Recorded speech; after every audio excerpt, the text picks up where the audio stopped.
Assalamualaikum warahmatullahi wabarakatuh. Saya Vivi Triwahyuni SPD dari SDN Kranda 04, calon guru penggerak angkatan 7, kelas 31C, Provinsi DKI Jakarta. Berikut adalah demonstrasi kontekstual modul 1.1 A6 mengenai filosofi dasar pemikiran Ki Hajar Dewantara.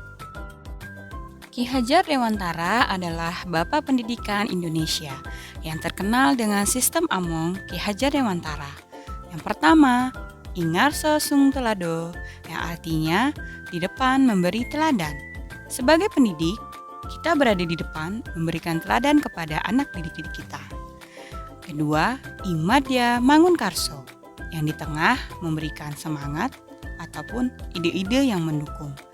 Artinya, pendidik harus selalu membangkitkan semangat anak didiknya.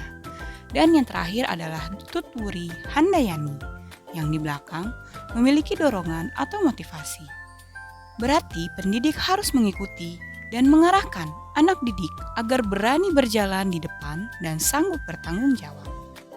Filosofi dasar pendidikan menurut Ki Hajar yang pertama adalah pendidikan yang menuntun. Menurut Ki Hajar Dewantara, tujuan pendidikan menuntun segala kekuatan kodrat yang ada pada anak-anak agar mereka sebagai manusia dan anggota masyarakat dapat mencapai keselamatan dan kebahagiaan yang setinggi-tingginya.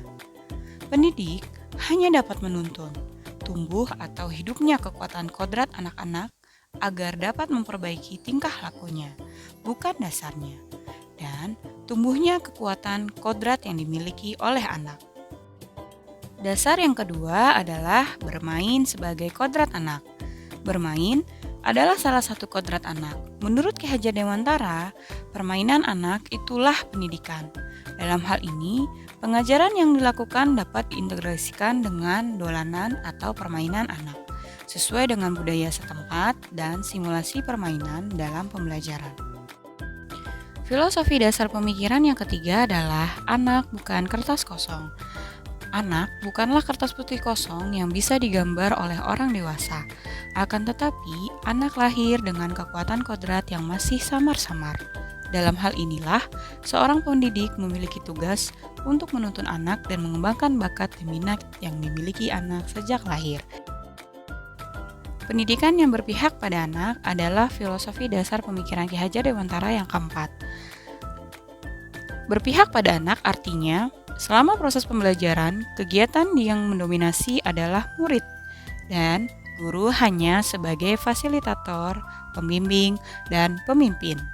Siswa secara aktif membangun pengetahuan, sikap, dan berbagai keterampilan yang ada pada dirinya.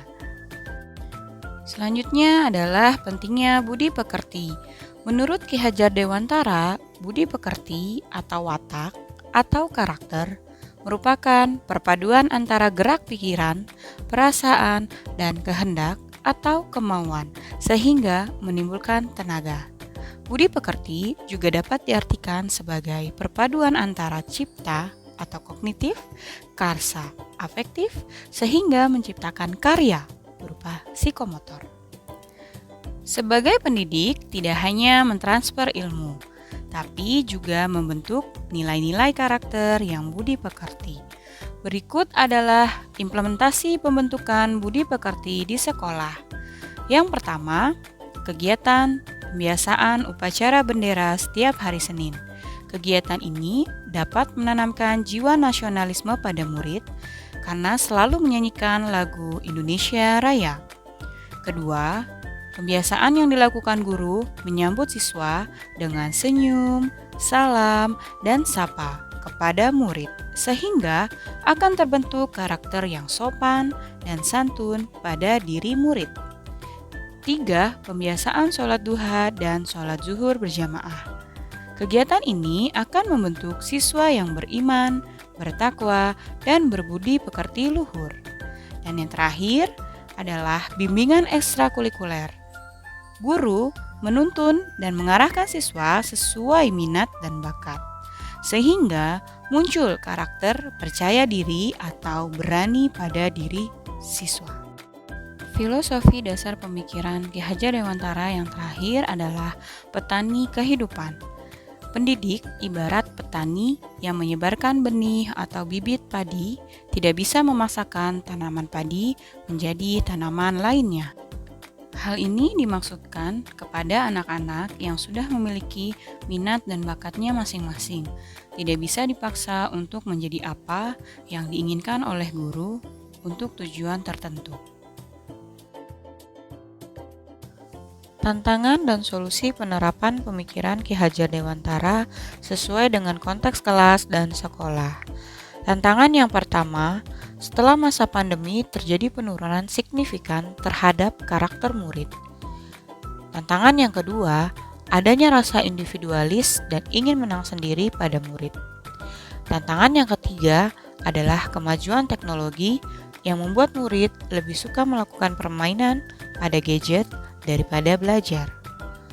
Untuk menghadapi tantangan-tantangan ini, solusi yang dapat dilakukan antara lain mengajak murid untuk membuat kesepakatan kelas, sehingga murid akan bertanggung jawab dengan apa yang telah mereka putuskan bersama. Kedua, mengenalkan kepada murid permainan berkelompok. Hal ini tentu akan dapat membuat murid mengurangi rasa individualis di dalam dirinya. Dan yang ketiga, menjelaskan kepada murid tentang manfaat dan dampak dari penggunaan gadget, serta melakukan pembelajaran dengan menggunakan aplikasi games online. Demikianlah penjelasan saya mengenai demonstrasi kontekstual pendidikan yang berpihak pada murid. Semoga bermanfaat dan salam guru penggerak.